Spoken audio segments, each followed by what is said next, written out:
SRS क्या है? एक डॉक्यूमेंट है जिस डॉक्यूमेंट में सारी इंफॉर्मेशन थ्योरेटिकली मेंशन देती है।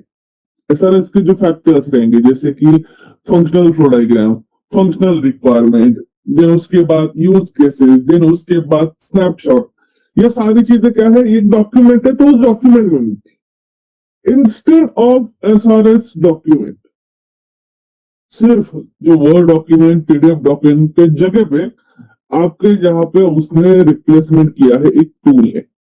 ऐसा नहीं कि यहाँ पे रैली टूल दिया है तो वो रैली टूल ही रहेगा, ऐसा नहीं है। कंपनी टू कंपनी चीजें वैरी होती रहती। तो एक कंपनी के हिसाब से बताए, हम लोग पढ़ने वाले हैं जीरा टूल।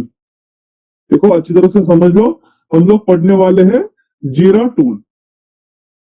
तो ये स्पेसिफिक सिनारियो है, तो जीरा टूल है तो यहाँ पे रैली टूल दिया है। तो यह सारे डॉक्यूमेंट के जगह पे सिर्फ टूल का रिप्लेसमेंट हुआ है, बाकी की सारी इंफॉर्मेशन एज इट इज रहेगी उसके अंदर की, एंड वो सिर्फ हमें टूल में दिखाई देगी। ठीक है, क्या बता रहा हूं कि रिक्वायरमेंट जो उसमें डॉक्यूमेंट के अंदर सिर्फ फाइल के अंदर थे, वही इंफॉर्मेशन हमें मिलती है टूल के अंदर। That's it. डॉक्यूमेंट मेंटेन करने की जरूरत नहीं पड़ती। एंड जब भी कभी इस रिक्वायरमेंट में चेंजेस आते हैं, ठीक है, तो कौन करता है चेंजेस? प्रोडक्ट ओनर, मतलब आपका बिजनेस एनालिस्ट। तो बिजनेस एनालिस्ट चेंजेस करता है, एंड वो चेंजेस करने के बाद हमें वो चेंजेस विजिबल रहते हैं, क्योंकि हमें वो वहां पे अगर सिंपली टैग भी कर देता है ना, तो ऑटोमेटिकली हमें मेल आ जाता है। तो इसलिए कुछ चेंजेस हो जाते हैं या तो कुछ इंफॉर्मेशन ऐड की जाती है, तो हर एक चीज आपको समझ में आती है, विजिबल रहती है, आपको मेल आते हैं, एक्सेट्रा थिंग्स। ये रियलिटी वाली चीज है।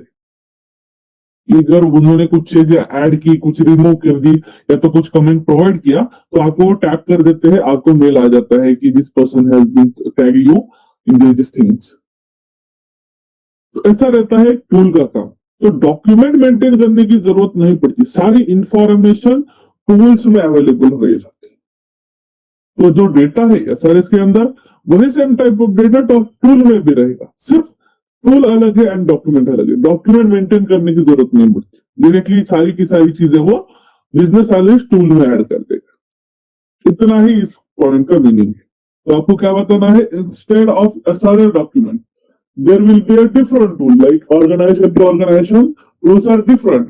For example, rally tool, दूसरा टूल का नाम है जिरा, तीसरे टूल का नाम है HPLM, देन एडियो बोर्ड। ऐसे मल्टीपल टूल्स है,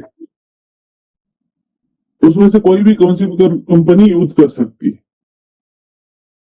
तो ये आप लोगों को बताना है for this agile methodology basic part. ये आप लोग ऐसे एक्सप्लेन करोगे, तो यही पॉइंट आप लोगों का कल रिमेनिंग था। उसके बाद अभी हम लोगों ने लिख के लिया था ये वाला स्पेसिफिक कि किसको क्या बोलते हैं। वी मॉडल या तो वाटरफॉल मॉडल में हम लोग अभी तक क्या बोल रहे थे, एंड अभी हमें यहां से आगे क्या क्या चीजें बोली। तो सिंपल थिंग है, वी मॉडल या तो वाटरफॉल मॉडल। अभी तक के प्रोसेस में हम लोगों ने देखा है, एक रहता है कस्टमर, दूसरा रहता है बिजनेस एनालिस्ट, देन उसके बाद आता है बीआरएस डॉक्यूमेंट, देन उसके बाद आता है SRS document, then SRS document में फंक्शनल रिक्वायरमेंट रहते हैं, देन रिलीज रहता है। रिलीज मतलब हमारी एक स्पेसिफिक एक साइकिल जैसे कि 3 महीने का रहता है, एंड रहता है उसके बाद प्रोजेक्ट मैनेजर। ऐसे अलग अलग नेमिंग हम लोगों ने देखा है, अलग अलग एक फेजेस या तो पर्सन देखे हम लोग। हर एक चीज को यहाँ पे रिप्लेस किया गया है विथ डिफरेंट नेम ओनली, सिर्फ नाम से उसको चेंज किया है, उसका काम सेम ही रहेगा। तो क्या है कि सिंपल है, कस्टमर को अजाइल मेथोडोलॉजी में बोलते हैं स्टेक होल्डर। अच्छी तरह से देख लो, कस्टमर को क्या बोलते हैं? Stakeholder. उसके बाद बिजनेस एनालिस्ट जो पर्सन रहता है, जो कस्टमर से रिक्वायरमेंट कलेक्ट करेगा, उसको यहाँ पे बोला जाता है प्रोजेक्ट ओनर। उसको ऑब्लिक करके और लिख लो प्रोडक्ट ओनर, प्रोजेक्ट और प्रोडक्ट ओनर। नेक्स्ट पार्ट आता है थर्ड वन, बीआरएस डॉक्यूमेंट। तो बीआरएस को बोला जाता है प्रोडक्ट बैकलॉग या तो प्रोजेक्ट बैकलॉग, प्रोडक्ट बैकलॉग और प्रोजेक्ट बैकलॉग। उसके बाद स्पेसिफिक आता है SRS document, software requirement specification. वो क्या है? स्पेसिफिक हमें एक ड्यूरेशन के लिए फॉलो करना पड़ता है, मतलब स्पेसिफिक रिक्वायरमेंट, हर एक चीज के, हर एक मॉड्यूल के डिटेल लेवल रिक्वायरमेंट। तो उसको हम लोग बोलते हैं अजाइल मेथोडोलॉजी में स्प्रिंट बैकलॉग। उसके बाद है functional requirement in SRS। SRS document में फंक्शनल रिक्वायरमेंट वाला पॉइंट है, तो वो क्या है हमारे लिए? है यहाँ पे अजाइल में यूजर स्टोरीज, और हमारा काम ही इसके ऊपर ही चलता है, क्योंकि हमें यूजर स्टोरी असाइन होती है और उस यूजर स्टोरी के ऊपर हम लोग काम करते हैं। उसके बाद आता है रिलीज। रिलीज मतलब सिंपल थिंग है, एक 2 महीने का ड्यूरेशन रहता है, सॉरी वाटरफॉल मॉडल का या तो वी मॉडल का 3 महीने का ड्यूरेशन है, अजाइल का 1 महीने का ड्यूरेशन। तो उस स्पेसिफिक ड्यूरेशन को प्लस वो ड्यूरेशन कंप्लीट होने के बाद उस चीज को हम लोग कंप्लीट करके डिप्लॉय कर देते, मतलब डिलीवर कर देते। तो ये सारी प्रोसेस को हम लोग रिलीज बोलते हैं। तो इस रिलीज को अजाइल मेथोडोलॉजी में स्प्रिंट बोलते हैं। 1 महीने का ड्यूरेशन, स्प्रिंट का ड्यूरेशन क्या है? 1 महीने का। तो उस 1 महीने में हम लोग सब मिलके उसके ऊपर काम करेंगे और वो फंक्शनलिटी डेवलप करके टेस्ट करके डिलीवर करेंगे, तो वो है स्प्रिंट।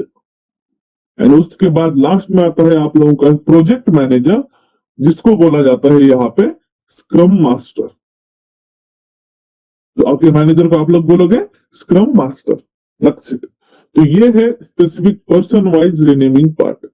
कस्टमर को यहाँ से आगे हर एक चीज आपको वैसे ही फॉलो करनी, stakeholder, then project owner, then product backlog, sprint backlog, user story, sprint and scrum master. ऐसे ही हर एक चीज यहाँ से आगे फॉलो होगी।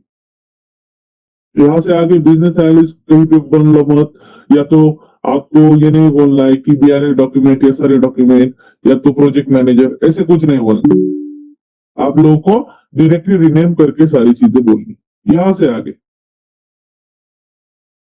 समझ में आ रहा है सब लोगों को रिनेमिंग वाला part? Yes sir. Yes sir. Okay, yes है ना? सर ये प्रोजेक्ट मैनेजर बिजनेस एनालिस्ट में क्या डिफरेंस है, या फिर प्रोजेक्ट ओनर और स्क्रम मास्टर में? सिंपल थिंग है, प्रोजेक्ट मैनेजर अपने टीम का मैनेजर रहता है, जो बिजनेस एनालिस्ट रहता है उसका काम क्या है?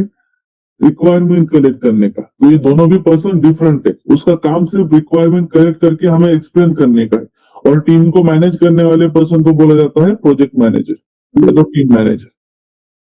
Thank you. विवेक, सर ये पीक मध्ये काय? अजून सांगितलं का नाही मी? बाहेरच्या कॉन्सेप्ट अजिबात इथे आणायच्या नाही सिलेबस मध्ये। नाही सर, ते याच्यात मेन्शन नव्हतं अजून मेथोडॉलॉजी.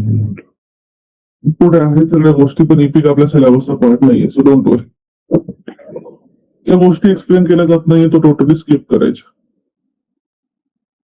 आकाश, सर यहाँ पे जो स्टेक होल्डर नाम दिया है, ये स्टेक होल्डर जस्ट नाम है, इसका कोई कनेक्शन नहीं है जो कंपनी के स्टेक होल्डर होते नो, हैं? Totally no. ठीक है, जैसे एक नॉमेनक्लेचर है. यस, सिर्फ जैसे कि एक स्पेसिफिक नेम है उसका स्टेक होल्डर, वो स्टेक जो आप जैसे बोल रहे हो वो शेयर होल्डर थिंग्स रहते हैं, वो नहीं है। शामल, ओके ओके. सर जो बिजनेस एनालिस्ट होता है तो बिजनेस लाने का काम भी करता है, मतलब इट मींस सिंपल है ना कि वो प्रेजेंटेशन देगा, बिजनेस लाएगा, फिर No. रिक्वायरमेंट्स लेगा? नो, उसका काम वो बिजनेस लाने का नहीं है, उसका काम सिर्फ रिक्वायरमेंट कलेक्ट करने का है।